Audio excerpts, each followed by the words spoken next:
Hello friends, पुन्हा एकदा स्वागत आहे आपलं. मित्रांनो, आज आपण सेकंड युनिटमधील सेकंड पोयम 2.3 द ट्विन्स अभ्यासणार आहोत. मित्रांनो, द ट्विन्स ही पोयम एक ह्युमरस पोयम आहे, म्हणजे ही एक विनोदी कविता आहे आणि ही पोयम लिहिलेली आहे हेनरी ली यांनी.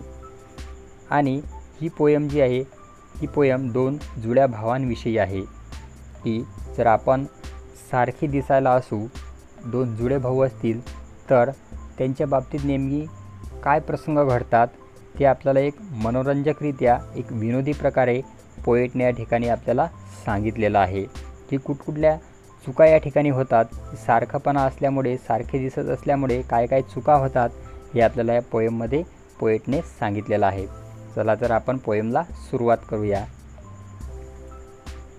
फर्स्ट स्टांजा आपल्याला दिलेला आहे. In form and feature, face and limb, I grew so like my brother, that folks got taking me for him, and each for one another. It puzzled all our kith and kin. It reached a fearful pitch, for one of us was born a twin, yet not a soul knew which. Difficult word अगोदर आपण पाहू. Form and feature म्हणजे या ठिकाणी रंगरूप, चेहरा या बाबतीत. आणि टेकिंगचा अर्थ आहे मिसटेकिंग म्हणजे गैरसमजुतीने, चुकून. किथ अँड किन याचा अर्थ होतो नातेवाईक किंवा मित्रमंडळी. आणि पीच याचा अर्थ होतो लिमिट किंवा मर्यादा. तर या ठिकाणी पोएट आपल्याला म्हणतो आहे की दोन जुळ्या भावांपैकी मी एक होतो आणि मी आणि माझा भाऊ जन्मापासूनच रंग, रूप, आकार, चेहरा, अवयव या बाबतीत अतिशय सारखे होतो. म्हणजे सारखे ते दिसत होते, त्यांच्यामध्ये साम्य होतं. आणि आमच्या साम्यपणामुळे लोक माझ्या भावाऐवजी मला व माझ्याऐवजी माझ्या भावालाच चुकून घेऊन जायचे, कारण लोकांना कळत नव्हतं की नेमका कोण आहे. सर्व नातेवाईक आणि मित्र गोंधळून जायचे. त्यांचा गोंधळ अगदी शिगेला पोहोचला होता, म्हणजे त्यांच्या गोंधळाला मर्यादा उरलेली नव्हती, इतके ते दोन जुळ्या भावांविषयी गोंधळून जायचे. आमच्यापैकी एक जुळा होता, पण कोणालाच ते ओळखता येत नव्हतं, कारण यामध्ये एक जुळा भाऊ होता, परंतु नेमका तो कोण आहे हे कोणालाच या ठिकाणी ओळखता येत नव्हतं. पुढचा स्टांजा आपल्याला दिलेला आहे. One day to make the matter worse, before our names were fixed, as we were being washed by nurse, we got completely mixed, and thus you see by fate's decree, or rather nurse whim, my brother John got christened me and I got christened him. Difficult word अगोदर आपण पाहू. Decree याचा अर्थ होतो निवाडा किंवा निर्णय, व्हीम याचा अर्थ होतो लहर, आणि क्रिसंड याचा अर्थ नामकरण करणे. काय म्हणतो आहे poet? One day to make the matter worse before our names were fixed, की आमचं नामकरण करण्याच्या अगोदर एक वाईट घटना घडली किंवा एक प्रसंग त्या ठिकाणी घडला. As we were being washed by nurse, we got completely mixed, की जेव्हा नर्सने आम्हाला दोघांना अंघोळीसाठी नेले आणि अंघोळीसाठी नेले असताना त्या ठिकाणी आमची अदलाबदली झाली. And thus you see my fate's decree or rather nurse whim, की त्या नर्सच्या चुकीमुळे म्हणा किंवा मग नशिबाच्या ठिकाणी निवाड्यामुळे म्हणा, my brother John got christened me and I got christened him, की जे माझं नाव ठेवलं जाणार होतं ते माझ्या भावाचं ठेवलं गेलं, म्हणजे त्याच्या भावाचं नाव जॉन ठेवलं गेलं, जे नाव पोएटचं ठेवलं जाणार होतं. आणि जे नाव पोएटचं होतं ते त्याच्या भावाला देण्यात आलं, आणि जे भावाचं होतं ते पोएटला देण्यात आलं, म्हणजे त्यांची या ठिकाणी नावाची अदलाबदली झालेली होती. त्यानंतर पुढचा स्टांजा आपण पाहू.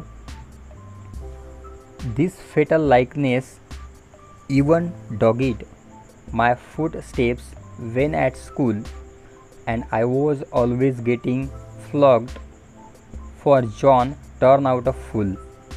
I put this question fruitlessly to everyone I knew. What would you do if you were me? To prove that you were you. Foetal याचा अर्थ होतो निर्णायक किंवा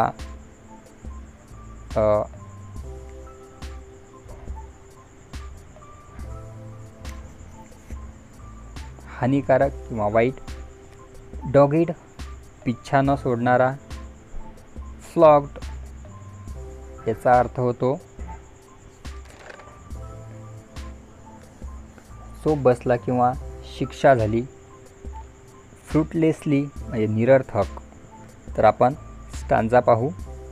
दिस फेटल लाईकनेस इवन डॉगिड, की हा जो दुर्दैवी साम्यपणा आमच्यावर लादला गेला होता किंवा आम्ही जे सारखं दिसत होतो की हा आमचा पिच्छा न सोडणारा होता, याचे आम्हाला खूप या ठिकाणी वाईट अनुभव यायला लागले होते. आणि असेच अनुभव शाळेमध्ये सुद्धा आले की जेव्हा पोएट शाळेमध्ये होता आणि शाळेमध्ये असताना जॉनने केलेल्या चुकीमुळे त्याची शिक्षा ही पोएटला भोगावी लागायची. पोएटला चोप बसायचा, मार बसायचा, परंतु चूक केलेली असायची जॉनने, कारण ते सारखे दिसत असल्यामुळे ते ओळखले जात नव्हते. त्यामुळे एक चूक करायचा, त्याची शिक्षा दुसऱ्याला दिल्या जायची. I put this question fruitlessly to everyone I knew. Poet या ठिकाणी म्हणतो की मी निरर्थकपणे एक प्रश्न तुमच्या समोर ठेवतो. What would you do if you were me, की माझ्या जागी जर तुम्ही असता तर तुम्ही काय केलं असतं.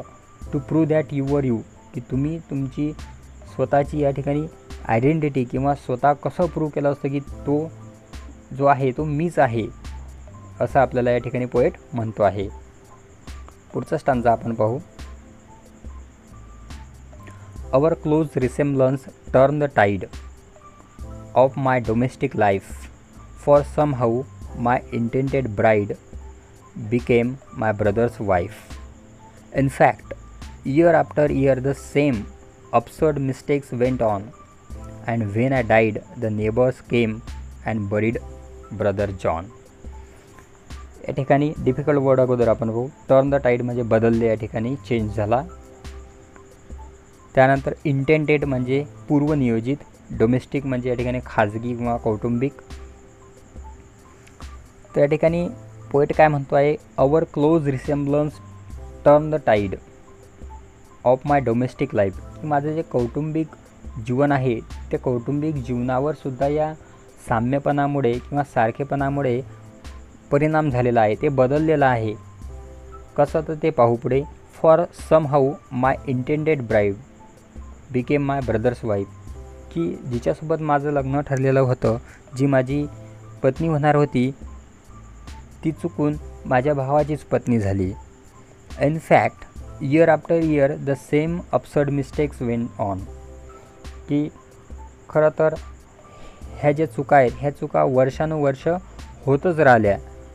एकानंतर दुसरी चूक, दुसऱ्यानंतर तिसरी चूक, अशा चुका होतच राहिल्या. त्यानंतर पुढे पोएट म्हणतो, and when I died the neighbours came and buried brother John. Poet म्हणतो जेव्हा माझा मृत्यू झाला तेव्हा शेजाऱ्यांनी मी समजून माझ्या भावाला म्हणजे जॉनलाच या ठिकाणी त्याचाच अंतिम संस्कार केला. तर अशा प्रकारे ही एक विनोदी पोयम होती आणि ही आपण अभ्यासलेली आहे. तर मित्रांनो, जर आपल्याला व्हिडिओ आवडला असेल तर लाईक करा, कमेंट करा, शेअर करा आणि चॅनलला सबस्क्राईब करायला विसरू नका. तर पुन्हा भेटूया पुढच्या व्हिडिओमध्ये. तोपर्यंत goodbye and take care.